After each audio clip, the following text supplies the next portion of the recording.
Good afternoon, everyone. My name is Ware Harmon, and I'm the Executive Director of Town Hall Seattle. On behalf of our organization and our partners today at Island Books, it's a pleasure to welcome you to this afternoon's conversation with Akhtar Badshah and Kate Behncken. They're here to discuss Akhtar's new book, The Purpose Mindset: How Microsoft Inspires Employees and Alumni to Change the World. As we get underway, I want to acknowledge that our institution stands on the unceded traditional territory of the Coast Salish people, and particularly the Duwamish. We thank them for the continuing use of the natural resources of their ancestral homeland. And we thank you all for tuning in. Town Hall is grateful for the opportunity to invite audiences from Seattle, from Redmond, and well beyond into present tense exchanges of issues, ideas, and creativity, even when we don't get to do it in person. In a moment, I'll introduce Kate, who will in turn introduce Akhtar, but first some logistics and a tiny bit of infomercial. Akhtar and Kate will speak for about 35 minutes, after which they'll segue into the question and answer session using the Ask a Question button at the bottom of your screen. I just shifted too far. Also, know that you can view the event both here on Crowdcast or over on our YouTube page if you want to use that platform's closed captioning feature. Town Hall has hosted over 200 digital-first programs since March, and we're adding new events and podcasts every day. Upcoming events include Look Inside the Brain with neuroscientist Lisa Feldman-Barrett, a discussion on the ways current data visualization strategies can lead to misunderstandings and bad decision-making with data analyst Alberto Cairo, a discussion of the characteristics of strongman leaders with Ruth Ben-Ghiat and Virginia Heffernan, as well as upcoming events with astrophysicist Mario Livio, commentator Michael Eric Dyson in conversation with Robin DiAngelo, acclaimed theater director Andre Gregory, acclaimed composer John Luther Adams. For more information about all of the above and plenty more, visit townhallseattle.org. Our work is made possible through your support and the support of our sponsors. Arts and culture programming in particular is supported by For Culture, Arts Fund, Seattle's Office of Arts and Culture, and the Wincote Foundation Northwest. But as many of you know, Town Hall is fundamentally member-supported, and I want to thank all of our members watching today. If you're not a member and you share Town Hall's dedication to a community invigorated by arts and ideas and dedicated to giving voice to as many perspectives as we can stuff under one newly renovated dome, we hope you'll consider a gift or membership as well. One last piece of infomercial. You will certainly want to learn more about today's topic, and so I hope you'll consider purchasing your copy of the book here today from our partners at Island Books. If you keep it local, just maybe the things we love about this place from before the pandemic will still be around to delight us on the other side. All right, after all that, to bring us into the program, it's my sincere honor to welcome Vice President and Lead of Microsoft Philanthropies, Kate Behncken. Thanks very much. I am really excited to be here today to talk about the impact that Microsoft and its employees can have in the world today. Microsoft Philanthropies brings the company's mission to life by helping to empower communities and nonprofits to realize the potential of technology. And we do that through digital inclusion initiatives and a focus on skilling for employability, leveraging technology to build the capacity of nonprofits, and also through our employee engagement program. And we do all of that work in partnership with nonprofits, the private sector, and government, and by investing in strategic communities around the world. I am delighted to introduce you all to Akhtar Badshah. Akhtar worked at Microsoft for 10 years until he left in 2014, after leading Microsoft's community investments and employee giving program, what was then called Community Affairs. Akhtar is an expert on social impact, philanthropy, corporate social responsibility, and international development. And if that's not enough, he's also a talented artist. Akhtar is the founder of Catalytic Innovators Group, a new consulting practice in Seattle, focused on accelerating social impact through catalytic innovation. And he's also the author of a new book, Purpose Mindset: How Microsoft Inspires Its Employees and Alumni to Change the World.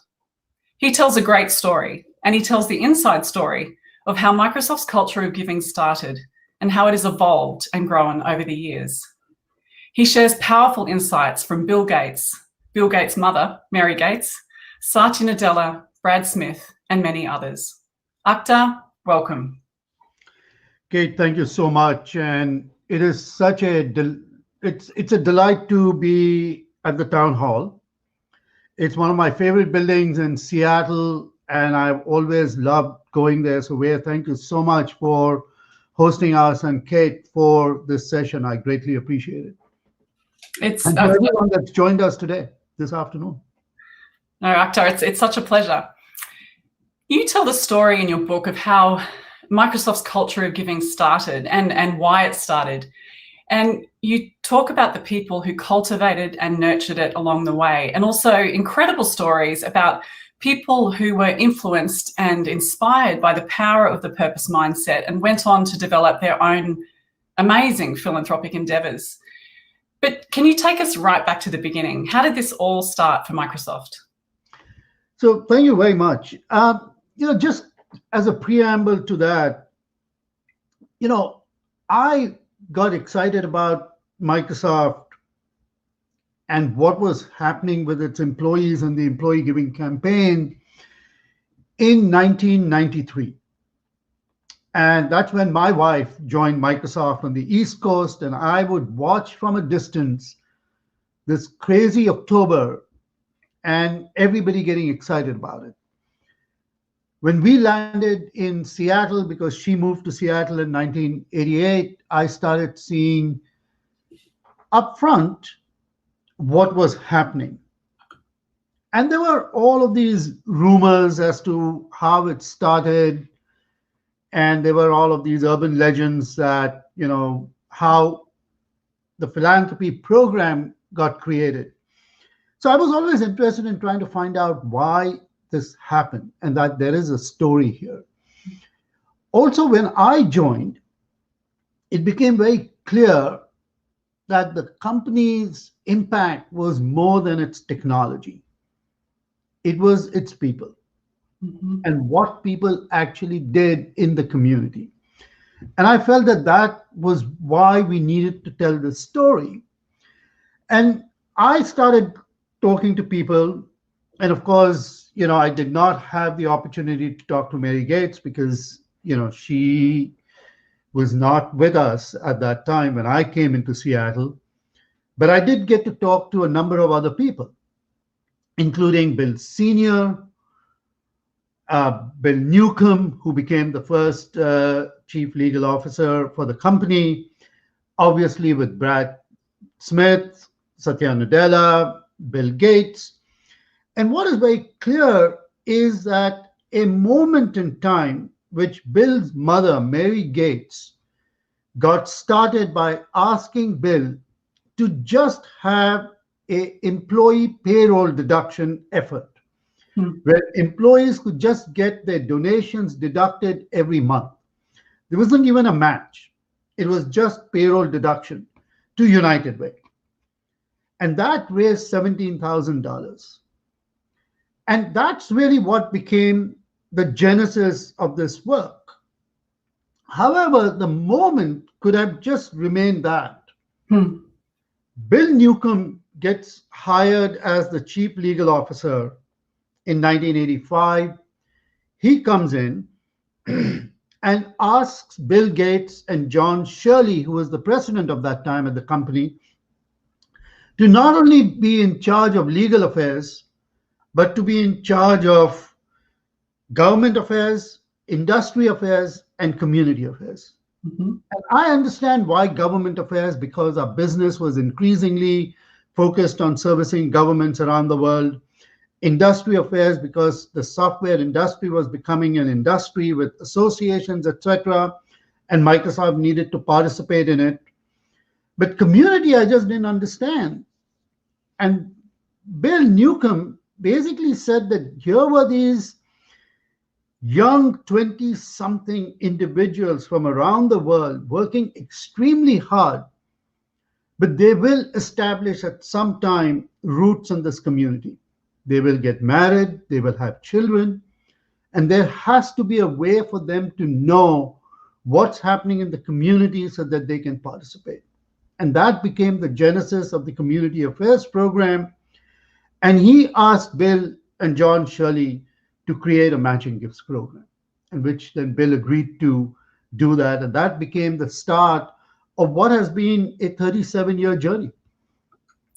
It's amazing. I really like how you talk about, a moment that ignited the movement, and that it was that United Way payroll deduction that has really, led to this sustained effort, which has created the employee giving program that we really have today. You provide so many great insights on how Microsoft launched the employee engagement program back in 1983 and how much the program has grown over the last 37 years. Last year, our employee donations and match raised around $221 million. It's remarkable. But Microsoft wasn't the first to launch a corporate gift giving program. As you said in the book, it was General Electric in 1954.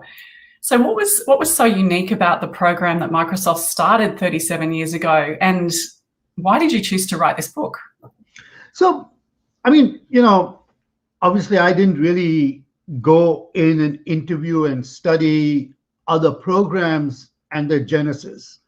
But what was interesting is that as I was interviewing some of our alumni and employees, they had some very interesting insights. Jeff and Tricia Rakes, who now have their own foundation. Jeff Rakes was a senior executive at the company, also headed the Gates Foundation for a while. He basically said that when this was started, we wanted to be different from Boeing. Boeing was a more formal, established program, and we wanted to make this as something that was more viral, more fun, more for young people that were actually in the company. Mm-hmm. And therefore, it took a very different shape. And it wasn't directed by the company where to give, but it was more directed by the individuals as to where they wanted to contribute. And Bill Gates very early on wanted this to be open to any nonprofit organization, a 501c3 organization of their choice, with certain limitations in terms of, whether they were a charity or a political organization or a religious organization. But it was that ability for people to just give to anything that made it viral. Bill Hilp, who now heads Vulcan, said that, I was here at Microsoft. I was part of the effort. I was actually one of the champions as a VP lead, and he thoroughly enjoyed it. He left and went to HP, and there he found that it was expected that you would give. Whereas at Microsoft, you wanted to give. And so the early effort at trying to make this to be more fun is what has really lasted. And since I have left, I think the program has actually added even more elements of excitement and fun to it than we were able to. It is a really powerful difference that it is, it's really it's opt-in, but it's so embedded in the DNA of Microsoft that we have incredible participation. And Karen Bergen, who leads the program today, is always looking for continuing to innovate and look for new ways to engage employees and leaders and make it fun. I think that philanthropies and social impact work within companies is perhaps less siloed than it has ever been before. I know at Microsoft there's incredible interest and an appetite across the company for the social impact work that Microsoft is doing, and it's been that way for many years, as we've just talked about. But I would say it's perhaps at an all-time high, and it's interesting because people sometimes see the concepts of profit and purpose as being in conflict, that they can't truly coexist. They can't exist together. But more and more, I think we're seeing the private sector talk about profit and purpose and how each can potentially fuel the other in some way. And certainly more and more, we're seeing employees demand it. How do you think a company can balance their responsibilities to shareholders, to employees, and to society? So, this is a movement, again, that has actually been building up for the last decade. In 2008, if I'm not mistaken, Bill Gates gave a speech at the World Economic Forum. And he actually talked about conscious capitalism and where companies needed to have a responsibility that went beyond just shareholders. Since then, John McKay, who's the former CEO of Whole Foods, wrote a book on conscious capitalism where he actually talks about that the companies need to be responsible to their employees, to their stakeholders, to the community, and to their shareholders. And that business has a higher purpose than just making profits. It is about impacting society. Shared value got introduced into the vocabulary. And this was introduced by Michael Porter at Harvard. And he is basically saying that companies, if they make the right investments, they can make societal impact and yet make money. And Microsoft has embodied this for a very long time, both in terms of how its technology has permeated within the communities, the underserved communities, and all aspects, but also what it has done in terms of taking a stance around energy use, being carbon neutral. We were one of the first buildings in the Bay Area to be solely, with power coming from solar panels.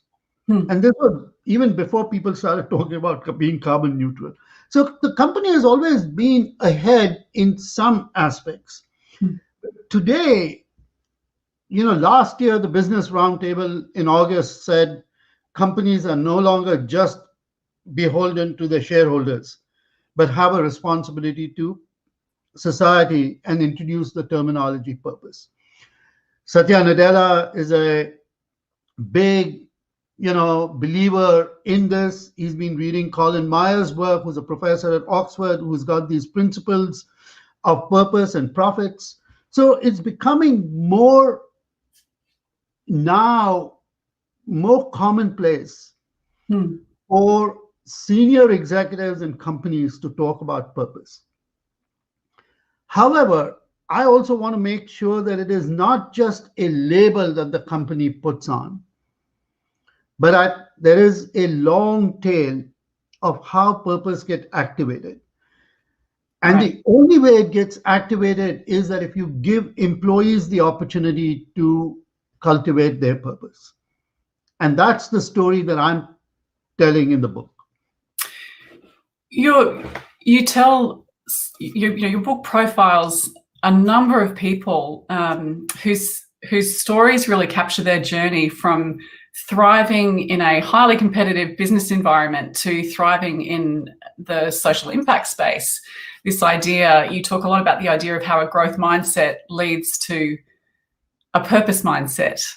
And you actually just mentioned Bill Hilth, and I thought one of the stories about him was fascinating, how he had done one of the mindset assessment tests and saw quite different results. I wondered if you could just speak to that briefly.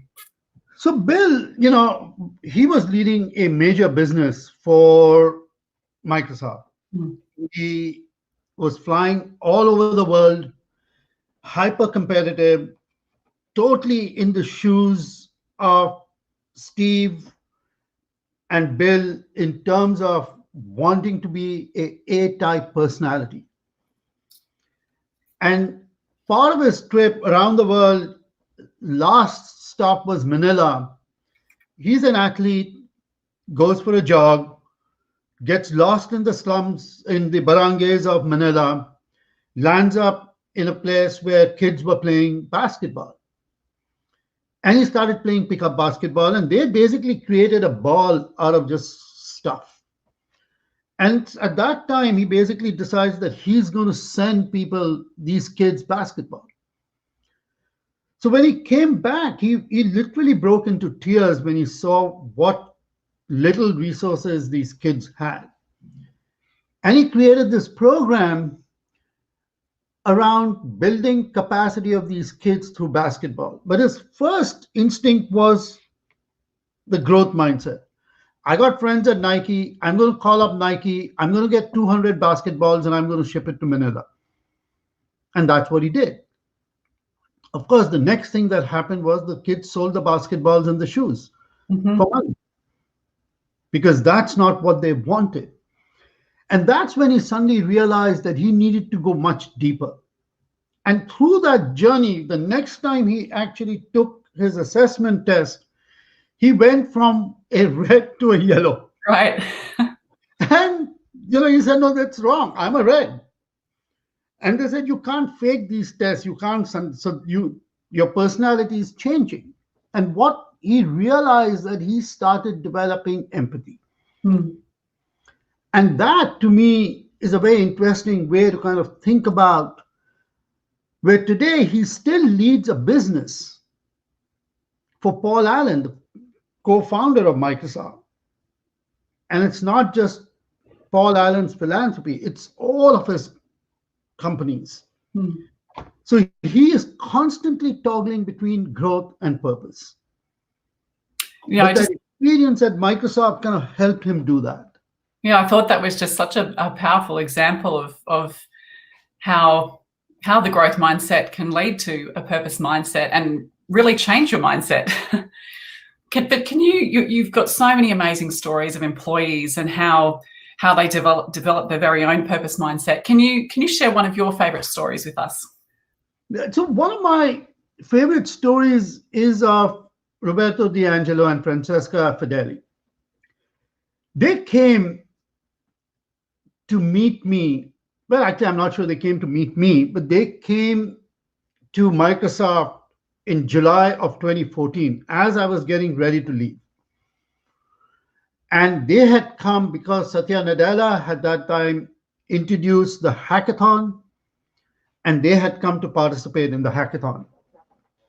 And they called me up and said, we must talk to you. And I said, look, I'm no longer going to be at Microsoft, so I really can't help you. But he said, no, you must talk to me. So I went and chatted with them. And what they told me just blew me away. Here is this young couple, after multiple miscarriages, get a son born, but he gets a stroke in delivery. And now here you've got a half paralyzed child. And for the first 3 years, they just focused on trying to improve the side of his that was weak. Till they got introduced to a neuroscientist that actually works on mirror imaging. And he told them that stop focusing on the weaker side, focus on the strengths. And that changed the whole attitude as to how they looked at their son. They now had delight in their eyes rather than sadness. And the kid saw that, the baby saw that and responded. And what they took from that was that they needed to develop a program and an app that could give the same kind of training and capacity to other parents who are in similar situations of kids having stroke at birth. And they really don't know what to do. There isn't that community. So they took the hackathon as an opportunity to bring in people from around the world, Microsoft employees, from different skill sets. And they've developed this app that recognizes the onset of epilepsy. And it can warn kids of the parents ahead of time. But to me, the power of the story, which is something that I have always believed in, is working from your strengths. And what they looked at is very clearly that as they focused on their Marco's strengths, Marco started improving. Obviously, he's not going to be fully recovered, but at least he's now more normal than what he was before. It's an amazing story, and I think I knew some of the stories in your book of how people had gone on to develop their own philanthropic initiatives, but there were so many. One story I'm much more familiar with is Kevin Wang, and I think his story is especially powerful. His purpose mindset drove him to start a program to bring computer science education into hundreds of schools around the United States. and bringing computer science classes to tens of thousands of students that otherwise wouldn't have been able to take computer science. Can you tell us a bit about Kevin's journey and also how this relates to Microsoft's culture of giving? Because I think it's really unique in how it also lent itself to a unique volunteering opportunity. And Kevin is just an absolutely amazing story, and it also shows how little I understood of what he was doing. Kevin Wang, born in the US, actually he migrated to the US as a very young age because his father came to study computer science in the US from China. Grew up in Berkeley, studied computer science, got very excited about teaching computer science. And after he got his computer science degree, he went on and taught computer science at a high school in the Bay Area for the first 2 years. Then decided that he needed to get a better education, to learn about education. So went to Harvard, got a degree in education, and was going to go down the education route where his friends basically asked him, go talk to this recruiter at Microsoft. And he decided that he needed to earn some money. So he landed up at Microsoft and started this program where employees, individuals with computer science background could go into the classroom and provide computer science training. There are 70,000 schools, high schools in this country. The majority of them don't have a proficient computer science person that can teach this class, because most of them get a terrific offer and go and work in companies. So he felt that he could actually recruit his friends and colleagues to go spend an hour teaching computer science and helping the teachers teach effectively. He started a small program in Seattle. Jane Broom, who you know, and was quietly writing him small checks. and it was coming out of the real estate department. And every time she brought it up to me or anybody else, we kind of looked at her and said, what is this computer science? We are not really focused on that. And, not all of us are smart all the time. Till I got a call from Satya Nadella when he was not the CEO, but he was, an executive in the company. And he said, hey, there is this guy called Kevin Wang somewhere in my group doing this stuff. Why is he not working for you? Shouldn't this be a Microsoft program? And I said, look, I don't have headcount, nor do I have money. And Satya said, okay, what do you need? So he said, here's your headcount and here is some dollars. And we took that. And Kevin has now created a program which has scaled to 300 plus schools. I think it's now much more, 600 schools, where employees from technology companies around the country volunteer time for a full year to teach high school computer science, both at the introductory level and AP level. And for each classroom, he has 4 volunteers because people need to be able to adjust their time, etc., and do that. And this is just an immense effort by just one individual shifting the culture in a company. We were always in philanthropy looking for ways to get our employees donate their talent, not just their time and their dollars. And this became so core to the company that we get thousands of employees who want to volunteer and teach computer science. Young people in the 50s and 60s who are saying, yeah, I'm willing to go into the classroom and teach. And this has now provided a whole new opportunity of how you can use core competencies of a company and give back into the community. I agree, and I think Kevin has left an incredible legacy with the Teals program, and it's one of the programs we're so proud of to continue today. For our audience, what is the size now of Teals? Yeah. Well, we're in over 500 schools today, and one of the other things that the Teals team has introduced is an alumni program. So graduating Teals schools, once the teachers are comfortable teaching computer science without the team teaching model, and so we just continue to bring computer science to more high schools around the country, and actually as part of Microsoft's recent commitments to racial equity, the Teals team is also specifically expanding Teals in a number of schools, 620 schools over the next 5 years, schools that have a high percentage of African American and Black students as well. So it's a really fantastic program, and we just have so many employees who help support the program. And what's really cool about it is it's not just Microsoft volunteers; it's volunteers from so many companies in the tech industry, and so many computer science scientists around, in all sorts of roles, working for all sorts of companies. I just want to add that when Kevin started this, he specifically targeted inner city schools. Yep. Mm-hmm.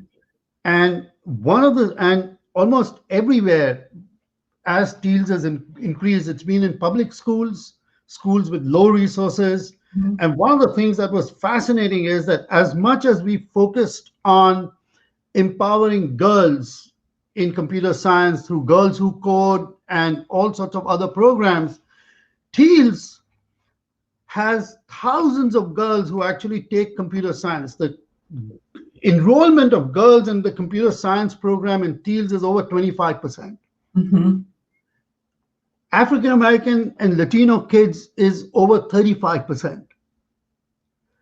The ACT scores is much higher of Teals students than the national average by over 15% points. That is just amazing. And so this is just a way to show that even in a regular program, you can get girls engaged and minority students engaged.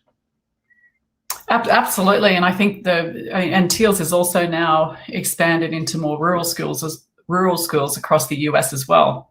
Yeah, I want to talk a little bit about Hack for Good. I think Hack for Good is just an incredible event that we hold every year, and really showcases the giving culture that Microsoft has, and just where we get volunteers from across the company, every discipline, to work on so many different initiatives. I know for me, one of the Hack for Good challenges that I just thought was just incredible was for a bionic arm. And there was a Microsoft employee, Amy LaFranca, and the challenge was inspired by her son, Edmund, who was born without a left arm. And originally it started that she wanted him to be able to ride a bike. And so she had put out a challenge to the garage team to see whether they could do some 3D printing to make an arm and a low cost prosthetic, because kids obviously grow out of the prosthetics relatively quickly. And by putting that challenge out there and bringing so many people across the company together, they were able to build this prosthetic arm for, I think, around $25, which just has incredible potential, not just obviously for Amy's son, but just for so many people around the world. And I'd love you to talk a little bit about your experience with Hack for Good and some of the challenges and the impact that you've seen that event drive. I think what you have just highlighted is what Bill Newcomb probably never dreamed of, is creating a program where individuals, employees, will become part of the community and have their needs met by other employees. Hack for Good is this, we kind of look at it and say, okay, this is a bunch of engineers that come together and, hack something, and, it's all fun, and you have beer and you eat, and, you have pizzas. But what it actually does is that it provides opportunities for not only just employees. I mean, in Roberto's case and this case, it's employees who had needs that were being addressed. But what we've seen in Hack for Good is how nonprofit organizations are bringing in specific issues that they face with that can be addressed not just through technology, but by business professionals. Microsoft has a huge number of MBAs, marketing professionals, other professionals who are actually providing insights. And one of the programs that, again, has come in through the Hack for Good has been around trafficking. And, how do you recognize trafficking? Women and kids being trafficked. And nonprofit organizations want to be able to work with law enforcement and create, technology that can detect some of these things. And there have been applications that have been developed and are being used by local nonprofit organizations like Stolen Youth and others, along with law enforcement. That's just coming in because a little amount of time has been provided through the talent by our employees that has far-reaching impact.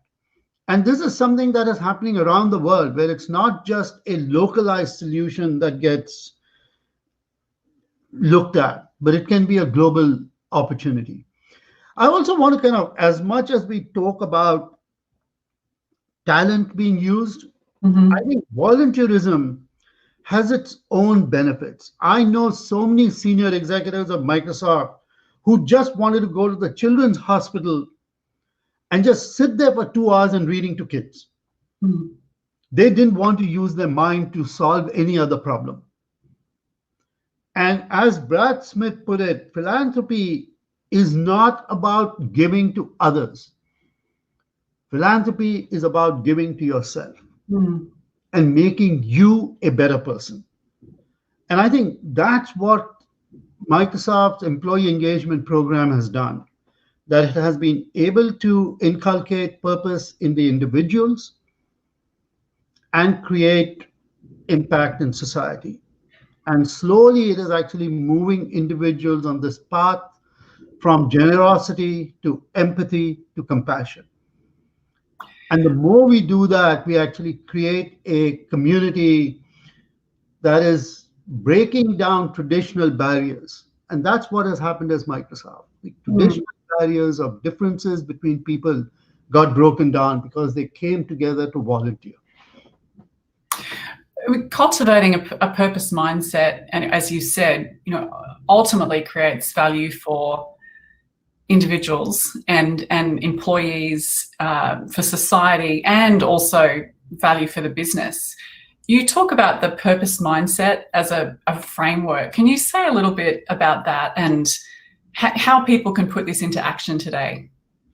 So, we all now know that we shouldn't just have a fixed mindset. We should also have a growth mindset. Carol Dweck, with her work at Stanford University, has shown that, we need to be constant learners. We need to learn from our mistakes, put in place where we are constantly improving.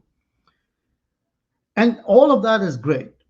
But I think we also need to move into purpose so that we are able to extend the value that we as individuals bring, not only to ourselves and our business, but to everybody else. And I kind of highlight 5 principles that I gleaned when I interviewed so many people as to what traits they were able to amplify. The first was work from your strengths, as I talked about in the case of Roberto. Second, work from abundance. There are lots of resources out there, small resources that you can actually connect. And the stories talk about how people have been able to cobble together resources and scale their work. And it's not as if somebody just got a $10 million grant somewhere. It was all started very small. So do that.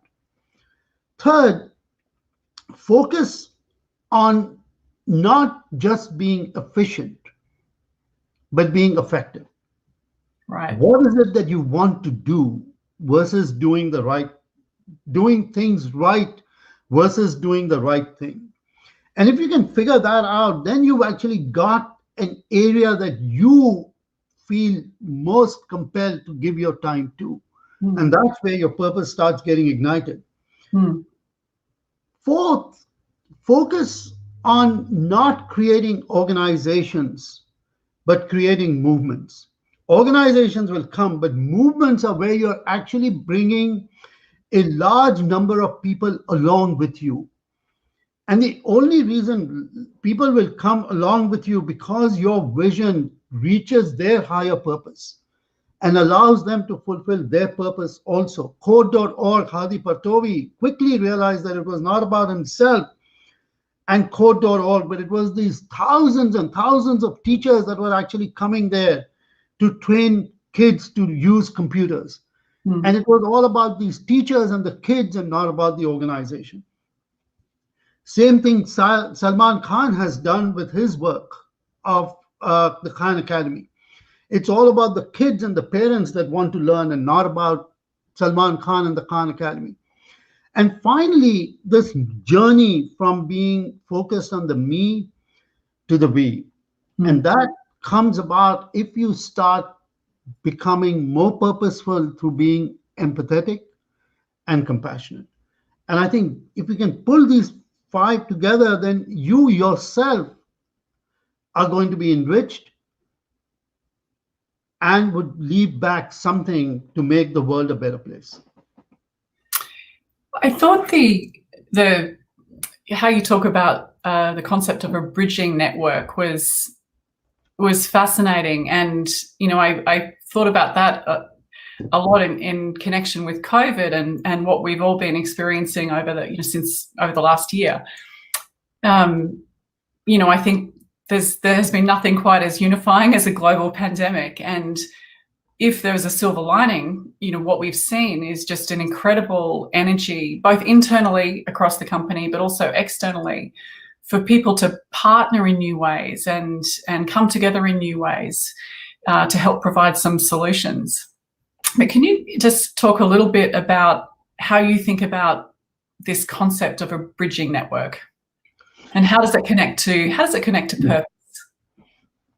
I think purpose is, so bridging networks is when you are able to bridge across differences, different groups of people that don't think like you, don't look like you, don't have political affiliations like you or religious affiliations like you. And it is different from a bonding network where we basically birds of a feather flock together. In this case, it's different people coming together. Purpose is that central place that breaks down these differences. COVID response became a purpose.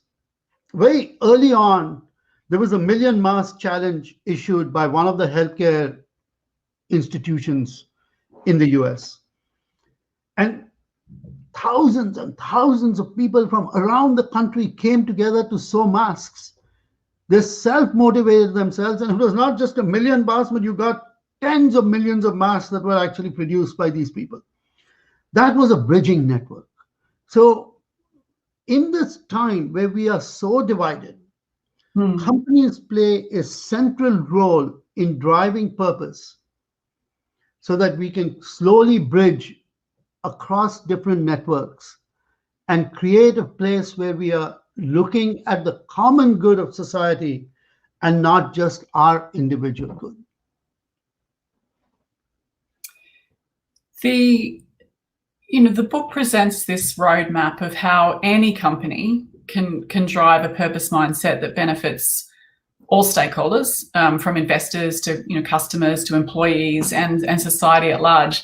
My final question, to pick up on your comments earlier about the purpose mindset, and then we can turn to some of the questions from the audience. In order to get started, what can people do? Like, what is one step that people can take right now to create their own purpose and be a part of changing the world for the better? So, I think for an individual in your families, just talk about what can you do today. What is the one action you will take that will improve not just your life, but somebody else's life? When we talk to our kids, are we actually asking them, what is your purpose? Or are we asking them, what do you want to become? I would prefer we ask them, what is your purpose? Because this will lead them to become what they really want to become. So that's just at an individual level. If you go slightly higher at the business level, even today, one of the stories I have is one of the startups in this town. The employees, once they shut down, they all used to get meals. And one of the employees called up the CEO and said, hey, we're saving all this money. Can we not just donate to a nonprofit organization, because kids in school are not going to get meals because schools are shut, and can we just feed them? Mm-hmm. And the CEO basically, yeah, of course. That became the purpose for the company.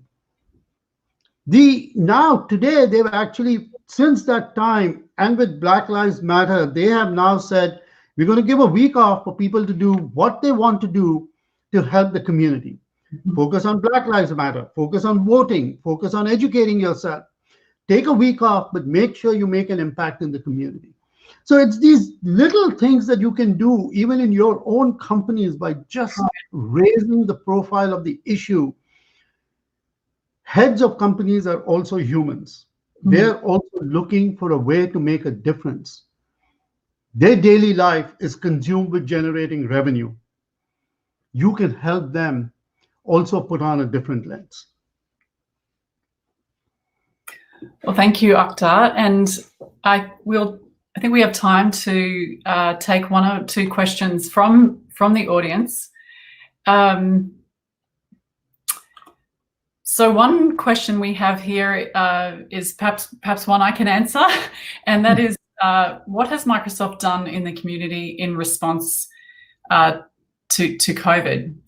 I think, as I was just saying, it was just remarkable, actually, the level of energy across the company, and everybody wanted to help in some way. We had a lot of different COVID response efforts across the company. One of the first things the company did was to commit to continue paying our hourly employees their regular wages, whether or not they were able to be working or not, given that everybody had to work remotely. Which helped create a financial safety net for about 4,500 hourly employees at the company. Karen Bergen, who leads the employee engagement program now, her and her team spun up a special COVID response campaign in April and May, which actually ended up raising over $40 million with the company match included, for so many nonprofits around the world in so many different communities.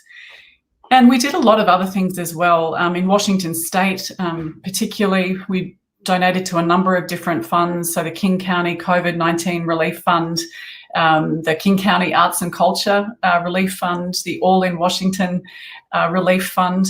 And we also tapped into, obviously the Microsoft campus was closed, and so the cafeterias were closed. And I think one of the really innovative things that the company did was to work with the people that had been working in the cafeteria, and it was all obviously done in a way to keep everybody safe, to provide 330,000 lunches to kids, because so many kids not able to go to school, and that's where they were part of the free lunch program.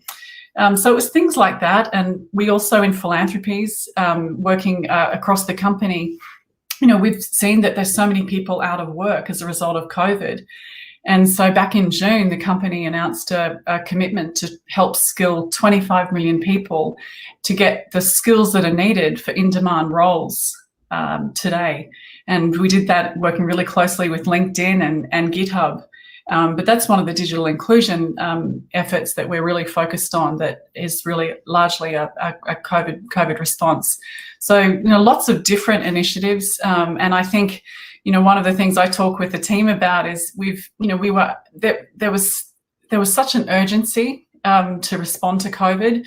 And so I think we were able to do things. You talked before, Akhtar, it's not necessarily about getting, a lot of funding. It was like, how can we be sometimes scrappy to get things going, and then get other people on board to help in some way.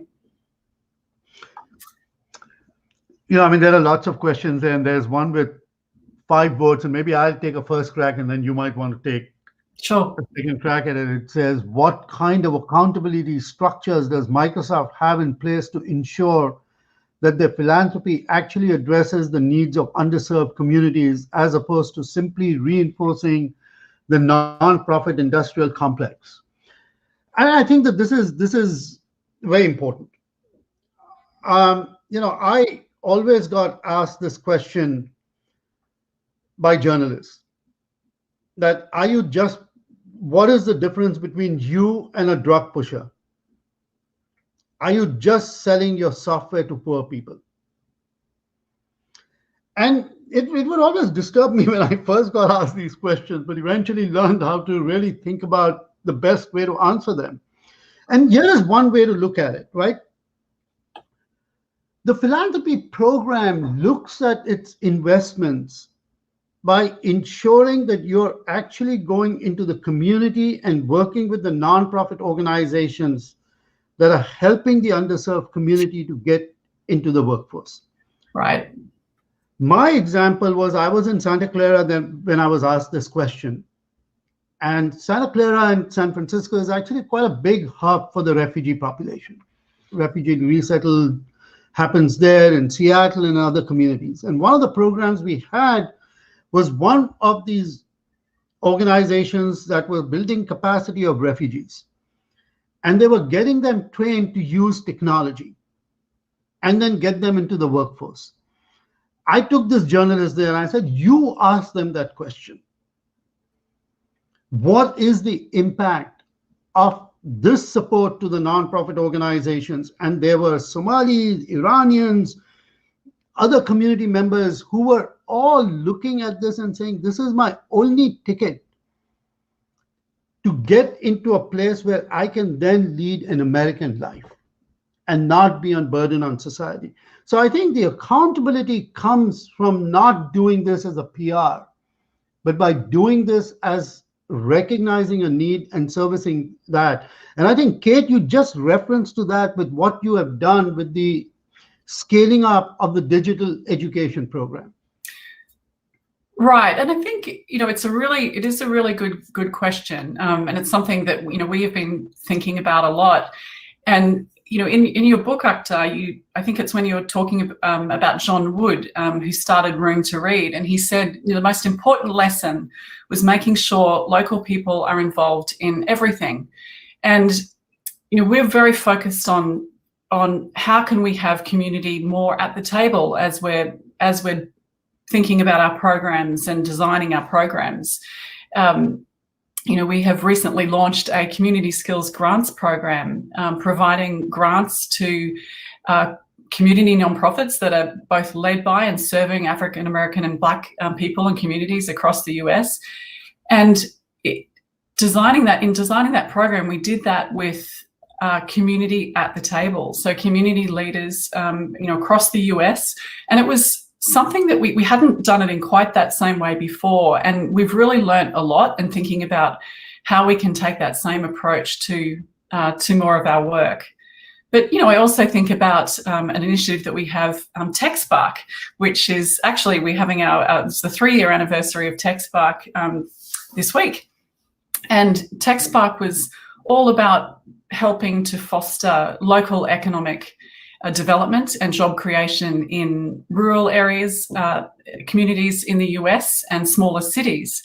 And when we were building that program, the first thing that we said was most important was we have to have a local community engagement manager.